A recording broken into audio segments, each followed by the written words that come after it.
Só que vai dar muito trabalho, a gente vai alimentando. E eu quero que vocês trabalhem com a fogueira a noite toda também.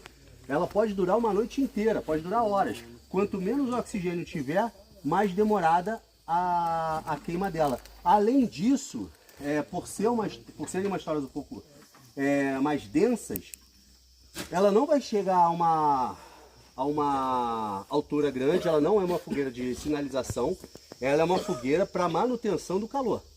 Beleza? O que nós vamos fazer?